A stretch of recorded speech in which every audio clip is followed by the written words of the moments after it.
දිනාටම. ඔන්න අදත් මම පොඩි වීඩියෝ එකක් අරන් ආවා. ඔයාලට තවත් වැදගත් කරුණු ටිකක් එකතු කරන්න.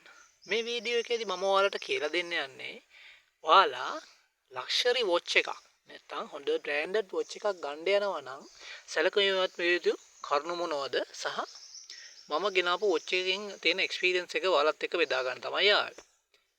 මේ දරස් එකේ නෙමෙයි AliExpress එකේ තුල තිබුණු වොච් එකක් තමයි මම මේ අන්බොක්ස් කරන්නේ. ඇත්තටම කියනවා නම් මම දැක්කපු විදිහට ඒකේ හොඳ ලක්ෂරි වොච් එකක තියෙන්න ඕනේ සිල්වර් ක්වොලිටිස් තියෙන ටයිප් එකේ වොච් එකක් විදිහට තමයි මම දැක්කේ AliExpress එකේ. ඒ නිසා මම මේක ගෙන්නවා බාන්න. රුපියල් 2800ක් විතර උනේ. මේව තමයි මේ වොච් එක ආවේ ලක්ෂරි පැකේජ් එකේ තාම හොඳ කවරින් එකක් එක්කලා. ලස්සනට ආවා. මේ වගේ කවරින් එක කියන්නේ මේක එක්කලා මේක මම ඉන්ටර්නෙට් එකේ සර්ච් කරපු විදිහට මේක POEDAGAR කියන මේ බ්‍රෑන්ඩ් නේම් එකකින් එන චීනේ හදන වොච් එකක්. මේකදී මෙයාලා කරන්නේ අර යුරෝපයේ තියෙන ලක්ෂරි වොච් ටයිප් එකක අනුකරණය කරමින් ඒහා සමාන තත්වයන් තියෙන වොච් එකක් තමයි මෙයාලා නිර්මාණය කරලා දෙන්නේ. ඔයාලා දැක්ක වොරන්ටි කාඩ් එකක් එක ලස්සනට මේ වගේ තමයි වරන්නේ. එයාලා අමතරව මෙන්න මේ වගේ මේ බෙල්ට් එක සකස් කරන උපකරණයක් මේ සමග ඒවලා තියෙනවා. මේ තමයි ඊළඟට යූසර් මැනුවල් එක මේ කට්ටියගේ මේක ඇතුළේ ඔයාලට තියෙනවා පේනවා ඇති. මේකදී අපි බලමු ලක්ෂරි වොච් එකක් ගන්නකොට මොනවද තියෙන විශේෂත්වයන් කියලා. දැන් මේකේ නම් මේ යූසර් මැනුවල් එක ඔයාලට පේනවා ඇති එකෙන් දෙකෙන් ස්විච් ඔක්කොම එක හරියාකාරව වැඩ කරනවා. මේකේ තියෙනවා ලක්ෂරි වොච් එක තියෙන්න ඕන කරන අර ඩයල් තුනකින් සමන්විත වොචස් තුනක් තියෙනවා. ඒකෙදී තප්පර කට්ට සහ ස්ටොප් වොච් එක තවත් රටක වෙලාවක් අපිට අවශ්‍ය නම් තියාගන්න පුළුවන් ඩයල් එකකුත් එක්කලා ඩයල් තුනක් තියෙනවා. ස්ටොප් වොච් එක, මිනිත්තු වොච් එක සහ ප්‍රධාන දිනය පේන වොච් එක. ඊට අමතරව මේ වොච් එකේ තියෙනවා සන්රයිස් ඇන්ඩ් සන්ෆෝල් නැත්නම් ඉර නැගීම බැසීම පෙන්වන වෙලාවට සමගාමීව ඉර නැගීම බැසීම පෙන්වන ඩයල් එකකුත් එක්කලා.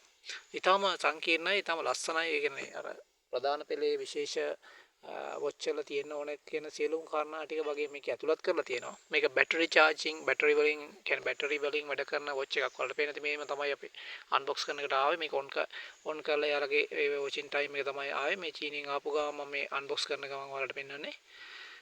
මේකෙත් අර වගේ පේනවා ඇති ඔයාලට ස්විචස් තුනක් සම්බන්ධ කරන ප්‍රධාන වොච් එක නැත්නම් ඔරලෝසුව කරකන කටු කරකන සීරු මාරු කරන මේ කරකවන ස්විචය සහ මේ දෙපැත්තේ ස්විචස් දෙකකින් සමන්විතව තියෙනවා. මේකේ මේ උඩ ස්විච් එක මේ ඒකෙන් තමයි ස්ටොප් වොච් එක ක්‍රියාත්මක කරන ඔයාලට පේනවා ඇති මේක ඔබවම පල්ලෙහා තියෙන තප්පර සෙකන්ඩ්ස් වලට බලන්න පුළුවන් වොච් එක ක්‍රියාත්මක වෙනවා. වෙන්නේ ඒකෙදි දකුණු පැත්තෙන් තියෙන මේ ඩයල් එක තමයි ඔය 60 15 30 45 කියලා ගහලා තියෙන වොච් එක තමයි ඒකේ මේ තප්පර සෙකන්ඩ්ස් නැත්තම් ඒක ගියාට පස්සේ අනිත් පැත්තෙන් ඉතින් තමයි පෙන්වන්නේ කොහොමද මේ විනාඩි ගාන කියලා.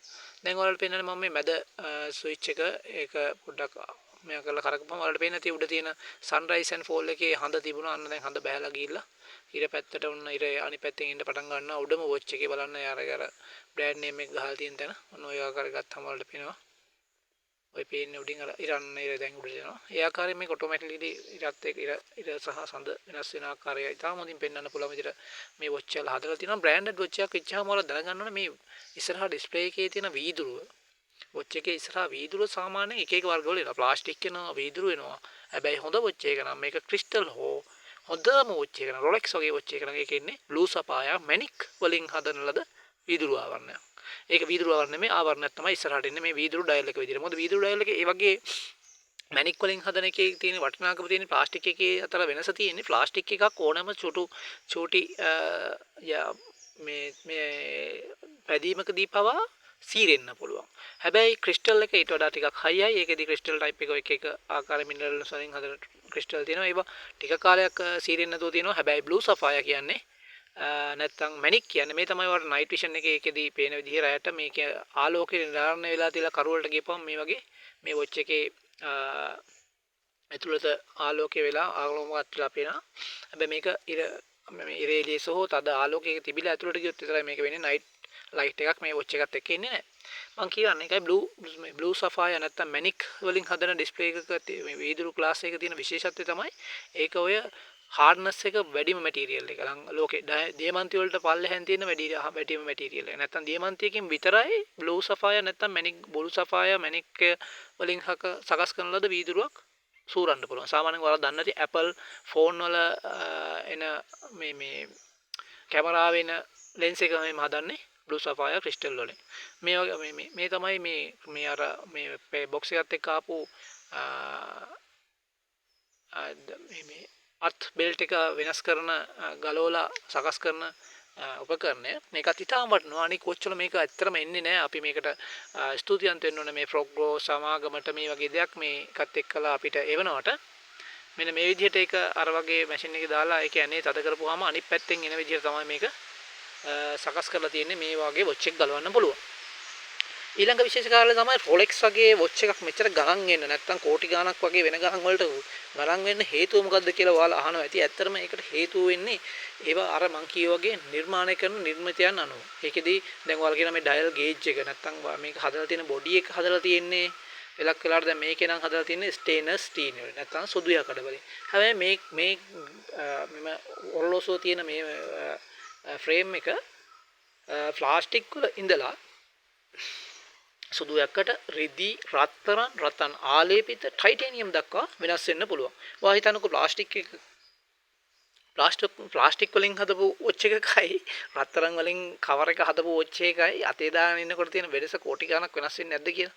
මෙන්න ඒක තමයි මේ Rolex වල එහෙම තියෙන වෙනස වෙන්නේ. එයාලගේ ප්‍රයිස් එක වැඩි වෙන්නේ. ඒ වගේම තවත් දෙයක් තමයි මේ වොචස් වල ඇතුළ හදනකොට එයාලගේ ෆ්‍රික්ෂන් එක නැත්නම් අර මේ ඝර්ෂණය අඩු කරන්න වීල්ස් වලට ඇතුලේ තියෙන මෙකැනිකල් වීල් වලට රෝද කැරකෙන තැන් වලට යහලා පෙලක් වෙලාවට මම දැකලා තියෙනවා Rolex වල එහෙමනම් පාවිච්චි කරනවා මැණික් ගල් ඇතුලේ ඒ ස්ථාන වලට ඒක මේ වගේ જાති සවි කිරීම මගින් ඔරලෝසුවේ කල් පැවැත්ම සහ ගුණාත්මක භාවය වැඩි වෙනවා. ඇත්තම කියනවා නම් වොච් එකක් ලයිෆ් ටයිම් දැන් Rolex ලා නම් එහෙම දෙන්නේ වොච් එක ඒ ගානට ගත්තොත් එහෙම ලයිෆ් ටයිම් මෙයාලා වගේ කියනවා ඔන්ලාවක. ඒ කියන්නේ ඒක බැටරිය දාන්න විතරයි තියෙන්නේ. අනික කිසි දෙයක් වෙන්නේ නැහැ කියන quality assurance එක යහලා දෙනවා. මෙන්න මේ විදිහට තමයි මේක ගලවන්නේ.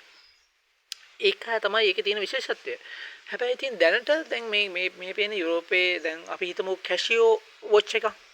Casio branded quality watch එකක් වයින් කරන එකක් එහෙම දැනට වෙළඳ පොලේ අපේ ලංකාවේ වුණත් ගන්න පුළුවන්. රුපියල් 12000 12000 15000 20000 ඉතින් එහා වගේ තමයි මෙල ගණන් වලට ඔයාලා දැකලා ඇති කොළඹ කොටුවේ තියෙනවා Casio ප්‍රදර්ශනාගාරය. ඒකෙදි එහෙම ගන්න පුළුවන් වෙන්නේ. දැන් මම මේ වොච් එක ගෙනාවේ රුපියල් 2000 ගානකට සියලු පහසුකම් සහිතව. මේ ආකාරයෙන් තමයි අතර සවි කරපුවම වෙන්නේ. මේ වීඩියෝ එක නම් මෙච්චරයි දිග තියෙන්නේ. මම ස්තුතිවන්ත වෙනවා ඔයාලට මේ වීඩියෝත් එක එකතු වෙලා හිටියට. මම හිතනවා තව මගේ මේ වීඩියෝ එක ඔයාලගේ දැනුමට තවත් දෙයක් එකතු කරන්න ඇති කියලා. මගේ වීඩියෝත් එක්ක එකතු වෙලා ඉන්න බොහොම ස්තුතියි. මම හිතනවා ඔයාලට මේක වැදගත් වෙන්න ඇති කියලා. බොහොම ස්තුතියි. Thank you.